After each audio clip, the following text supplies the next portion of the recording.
Chase Lee Hockey here with the Blue Futon. Out of the theaters, we have a movie called Medieval. Ben Foster in it. I'm a huge Ben Foster fan, but this title of Medieval, I think they could have came up with a better title, personally.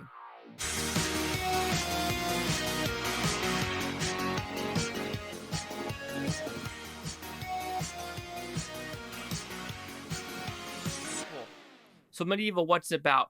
I'm not going to call it a simple premise because I don't know nothing about the Czech history of this true story of a guy named Jan Ika, and we have two popes. Well, technically two popes. France has a pope, and another part of Europe has a pope, and now one of them has to go to Rome, and once one of them goes to Rome, that will be the true pope. Then we have rebels, we have kings, we have other nations, we have just the Catholic Church collapsing because the pope died. So we have a lot of elements in the background, but in the foreground, we have this guy who's kidnapping a fiancée, but he falls in love with the fiancée. But now, what side of history is he on? Is he going to be with the rebels, or is he going to be with this kingdom? And that is the whole gist of the story. So did I like this movie? This is a 50-50 movie for me. This is a movie with great cinematography, great looking movie. They're in vast open fields. But then when you're doing the battle, it feels so contained of like in caves, in this small niche of a castle. So even though it wants to be a vast, like Braveheart, vast Kingdom of Heaven type of movie, it's super contained, and I just felt like I was in a bubble when watching this movie. So with that, I will give the positives of the movie first. I think the acting from Ben Foster and everyone involved is top-notch, and I do think everyone gave it their all for this movie. Yeah, Ben Foster, Michael Caine, even though he's maybe in it for the first 15 minutes, he's really not a big part of this movie. Sophie, Lowe, you have some great acting in this movie. And like I said, the cinematography, it is so good to watch this European landscape if it's filmed there. I remember driving through Germany, driving through Austria, and I do remember seeing these like vast castles just on a hill. Like you'll be driving down a highway, you'll be like, oh snap, that's a castle just sitting there, and you're like, I gotta go check out this castle. So it is like looking at the history and everything like that. It was super, super cool. I didn't go to Poland or Czech or Slovakia, which I really wanted to do that when I was in Europe. That was Eastern Europe, so that's a bummer. My fault for not looking at that. But when I look at the cinematography, the landscape, the acting, and when the action is on screen, it is bloody, it is brutal. You see some crazy stuff, like there's a mace one, or if you see it at the right second, he smacks the person in the mace, and it's just figure face. You see it on screen. People get plunged by rocks, by carts. So expect some bloody, brutal action when it is on screen, and if you could see it. So that's where I could become the negative. All of it's dark. And I say that plenty of times when you have movies in the dark, I have a hard time seeing what's going on. Even though some of it's like a fire and the smoke effects, that is still the same thing as the dark.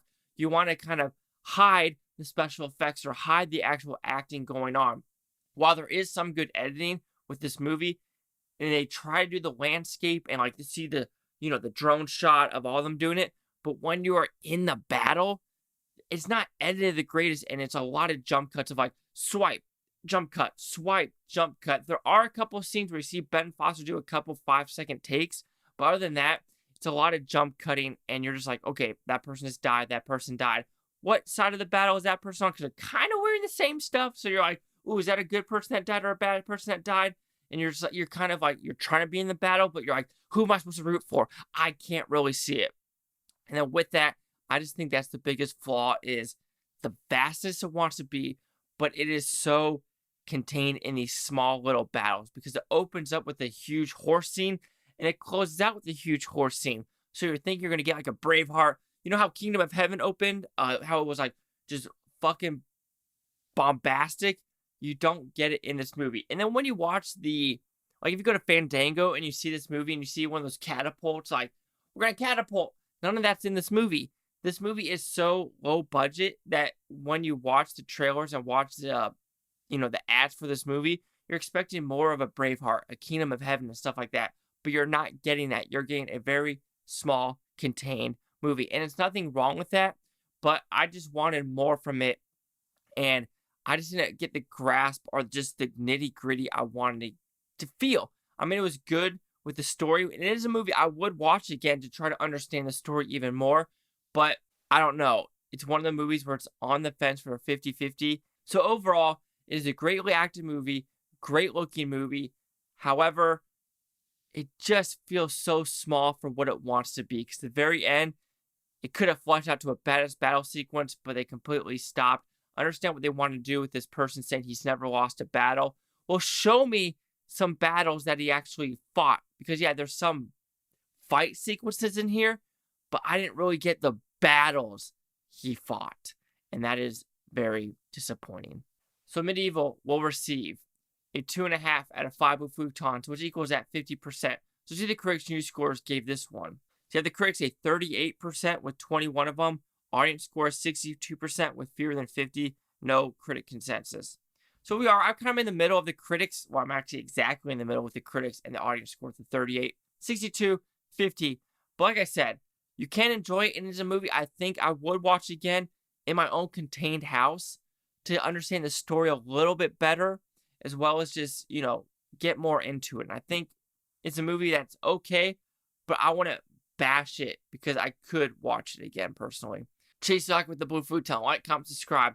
Let me know what you think is Bluetonian. You Bluetonians, thanks for watching. Have a fantastic day. And you ask, why wouldn't you call it Medieval? What would you call this movie? I don't know, maybe call it by the person's name, or Two Popes was taken, or The Fall or The Rise, or something like that. But Medieval, it's just too generic. It's too generic.